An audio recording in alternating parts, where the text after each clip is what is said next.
He's the mindful man reading the last few chapters from Barnsley Boyhood. I may have missed a couple of chapters, but I just want to get to the end of it. It's on Amazon KDP anyway.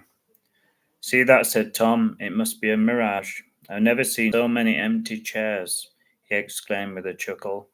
Tom's legs were so tired from all of the walking that they seemed like the most comfortable chairs in the world. They sat in silence and watched the sea rolling in. It was so calm and peaceful that Josh had trouble staying awake. Occasionally the cry of a seagull pierced the blue sky and woke Patch, who had been dozing in the hot sand, and Tom was applying sun cream an hour too late. Josh squinted as he saw a white shape on the horizon. What's that? He asked. Tom leaned forward as the mystery vessel got closer. It's a cruise ship, he exclaimed, probably on its way to distant lands. The closer it got, the more impressive it looked. It's like the Titanic, said Josh as it dazzled in the distance. One day we'll do that, said Tom, who had completely rediscovered his love of adventure. What about Patch? Josh added. He can join us easily, said Tom. They're like floating towns. They've got everything. Josh was amazed. He'd never thought of it before. It was true there was always more to learn. It was now 7 p.m. in the evening and the sun was dimming, giving the sky an autumnal glow.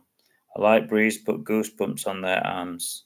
Tom came back to life and rose from his chair. Time to go, he said sadly. It had been a beautiful day, one they never wanted to end. Josh snoozed all the way home as the Minnie rolled through the country lanes lit by the fading sun. A hedgehog scrambled out just in time as Tom braked, sending the Minnie juddering. Patch bounced on the back seat like a ball. That evening, Josh decided to get organised and sorted out his jotter and pen and pencils for school. It was to be his first day in junior school and he wanted to be prepared. He wasn't looking forward to it. He wasn't sure how other boys felt at his age. He didn't want to grow up. He was happy as he was. He looked at his school uniform hanging up in his cupboard and decided to try it on. It felt as stiff as an ironing board, and the stray pins bit into his skin uncomfortably. He pulled them out like bullets and then practiced putting on his tie. This was something he enjoyed after a few goes. He made it look neat and looked in the mirror. He had to admit that he looked smart, maybe even cool. He polished his shoes and filled his satchel with pens, pencils, rubbers, textbooks, calculator. He knew it was going to be difficult. There was a dark cloud of reality on the horizon, and it wasn't moving. There was a knock on his bedroom door. Tom was standing there with a hot chocolate in his hand. He was surprised to see Josh in his uniform and was amazed at how mature and grown up he appeared. Very smart, said Tom, and his eyes filled with tears of pride. Thanks, Dad, said Josh, fiddling with his tie. Fancy a late night movie, son, said Tom. It was a rare treat, and Josh grinned. The next few days passed quickly, and the sunshine was coming less frequently, like a portent for the future. Tom hid in the garage, and he had an old rally bicycle that he was doing up. He came in for a cuppa. I'll be racing round the village in that, he said, before you know it. Josh looked at the rusty specimen with its broken spokes and flat tire and found it hard to suppress a laugh. It looked like he couldn't go 100 yards, never mind a mile, but with Tom's determination, anything was possible.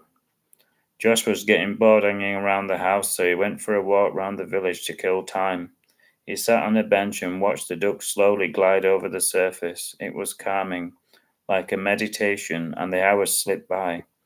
Then the first drops of rain broke the calm surface of the pond. Josh reached into his pocket for the pieces of bread he'd brought with him, and he tossed them to the ducks. They turned and motored towards them like mechanical toys.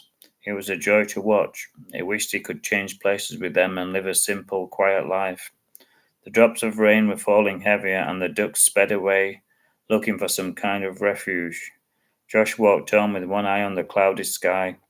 He'd had enough thunder and lightning, and he didn't want to get caught in it again. He made it home just as the rain came down, and he sat in the kitchen and watched it bounce against the path and run like tears down the window pane. The garage roof was clanging like cymbals, and Tom came running in with his blue overalls spotted with rain. I'm famished, he said. He looked in the freezer and a white empty space just stared back at him. He looked in the cupboards. A jar of pasta sauce stood forgotten at the back. Luckily, they had a few bags of pasta stored away. Tom didn't want to admit it, but he missed Mary's cooking, but not her personality. The spareness of the cupboard depressed him. He was determined to vary their diets in the future. It wasn't good to eat the same things all the time, he had to admit. Even he was getting bored with it. He served the pasta, it was hot and delicious, the perfect warming food. They were so preoccupied they had almost forgotten about Patch. The previous day, Tom had spotted an old broken down kennel laying outside, down on the tip. He brought it home and he filled all the holes and replaced the broken slats of wood. He had replaced the filthy bit of carpet, and replaced it with a lovely thick rug. It looked so warm and cozy they could have slept there himself.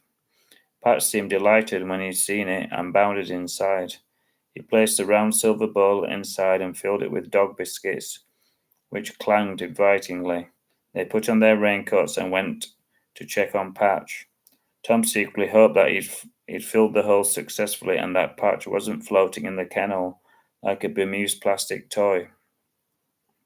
Thankfully, Patch was laid down listening to the rain on his roof.